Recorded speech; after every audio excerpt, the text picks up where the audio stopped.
guys, hope you're going well. We're talking about one of the biggest franchises in cinema history, and I have all the confidence in saying the biggest movie event of 2015, Star Wars: The Force Awakens. Have you seen this movie yet? If you have, you are in the right place because we are going to be doing a more in-depth spoilery discussion. If you haven't seen this movie yet, you need to watch my spoiler-free review where I very only vaguely talk about the plot and the characters and not spoil or ruin anything. The Force Awakens is already smashing all kinds of box office records, and now that we are just finished and out of opening weekend, the numbers are in, and domestically, that's in the US and Canada, it took in $247 million, and worldwide we're looking at something about $500 million. For the sake of a bit of comparison, the Avengers took in $207 million on their opening weekend, followed by Jurassic World, which took in $208 million on their opening weekend.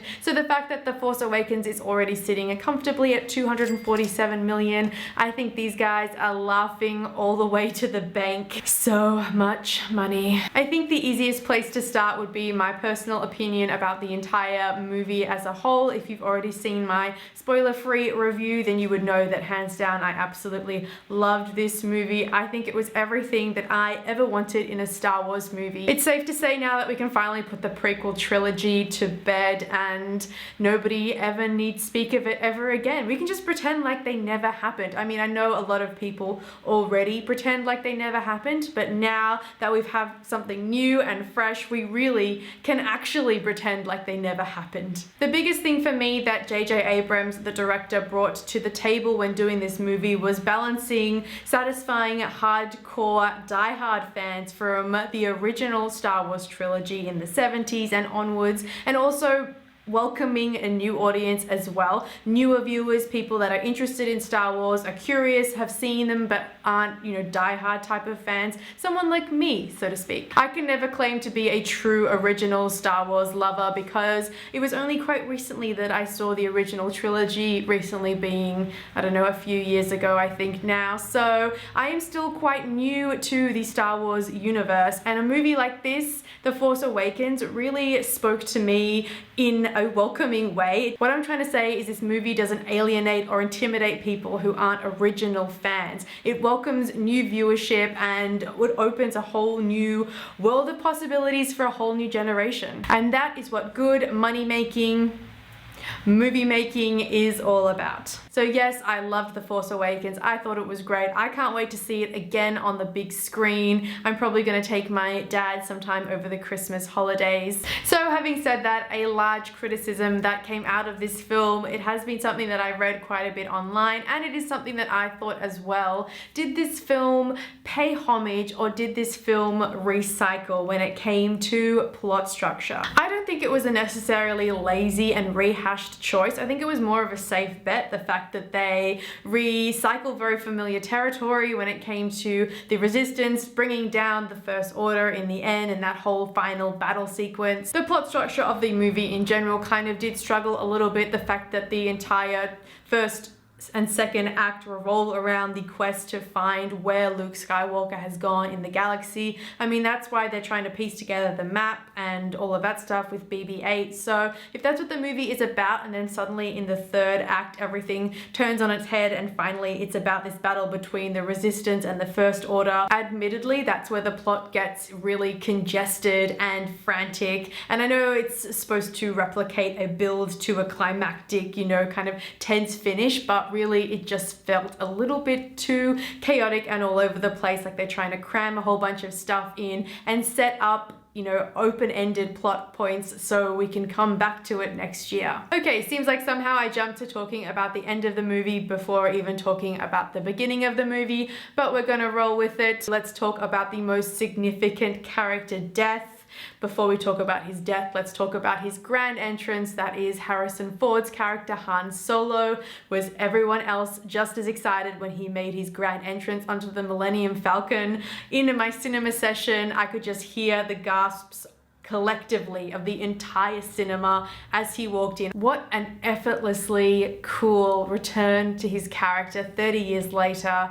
OMG. The great thing I found about Han in this movie and his development throughout the scenes was that he felt like 30 years had truly passed. He really did feel older. He didn't feel wiser, but he felt like he had softened a little bit in his ways. He still all had his charismatic charm, his cheeky bad boy side, but at the same time, there was a maturity behind his eyes. You felt like he'd lived a full life, that it wasn't perfect, that he had so much regret, so much unsaid, but it was all there bubbling beneath the surface. It was amazing. Now, straight up, I was certainly not expecting his death to happen as it did. Well, let's rephrase that. As soon as Han stepped out on that platform to meet Kylo Ren or his son Ben, I knew he was never going to get back off that platform. It had such a familiar throwback territory to that scene in Empire Strikes Back that you kind of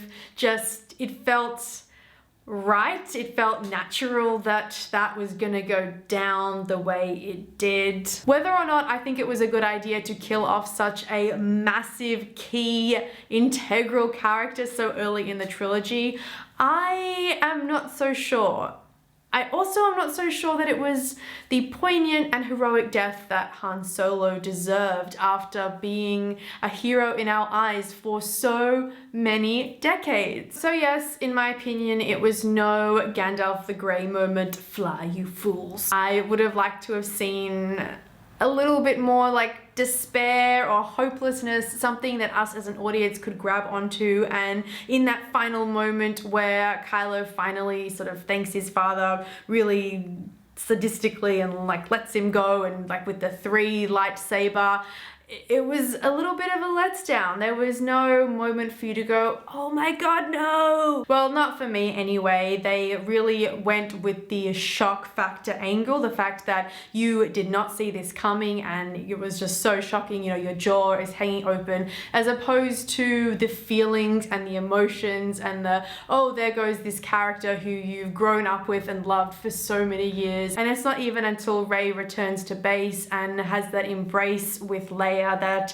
you finally have a chance to start feeling the feelings and the repercussions of what's just gone down. Okay, I need to rewind a little bit. If the plot had a few weak points in it in terms of having a very claustrophobic third act and everything just kind of, you know, getting like shoehorned into a very small amount of time in order to set up for the new movies, that is the plot and the pacing that had some issues. But moving on to the characters were 100%.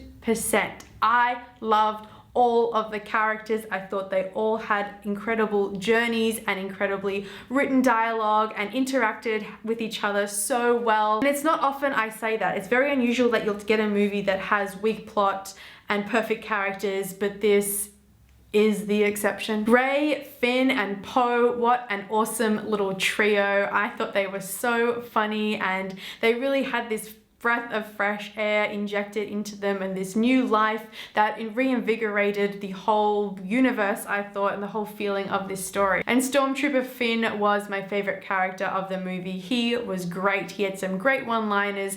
I loved his innocence, because at times he was quite confused about his situation, yet he always had a very strong moral compass about what is right and what should be done, whether or not he was always able to follow it. So he was very mixed between his heart and his head, and I thought that was a really great journey. A lot of people are loving the character of Pilot Poe Dameron. He's just this all-around good guy, the kind of guy that you just want to see succeed because he looks like a really stand-up guy. Not to mention the adorable BB-8. I mean, who would have thought that a robot could be done with so much personality? That moment where he gives Finn the thumbs up by, you know, sticking out the lighter, I actually like snickered and laughed out loud. It was so cute. Moving on to villains, let's talk about why I liked Kylo Ren so much as a villain, and it's because he had this real level of immaturity to him. Yes, he was dark and evil and had a black heart and was doing evil things, but at the same time he was trying to impress his superiors so much, and it just came across as slightly weak, as a little bit pathetic at times. My favorite scene of his where things aren't going his way and he just gets out his cross lightsaber and starts like smashing up the room in this childish tantrum type way, and then you pull out to the hallway and you see these stormtroopers approaching. They hear the commotion going on in the room and they just slowly back away. A great example of that subtle, like cheeky humor that makes this movie so much fun. Kylo Ren has to work really hard to grow into his evilness, just like Rey has to learn to grow into her hero-ness. So they really do have a great opposing journey, which I like. And do we think they are related? I mean, we know they must be related. Star Wars, the universe, is a story about families and family trees, which are complicated, so we know they must be related in some way. Do we think they're cousins? Do we think they're brother and sister? Like, what are the predictions? Surely Leia would know if that were her daughter or not, and if it were, surely she wouldn't not tell Rey that she's her mother. Cool guys, I'm going to leave it there or I'll be talking all night long. Let me know in the comment section down below your thoughts about the movie in more detail. I'd love to chat about it. Let me know what your favorite moment of the movie was, that moment that made you go, yes, that is awesome. You can also let me know your predictions, what you think we're going to be seeing in the next 2 installments, how much more we're going to be seeing of Luke. There is so much to talk about, really. You can subscribe to my channel and keep up to date with my other movie and TV reviews if you haven't already, and I will talk to you guys soon. Bye.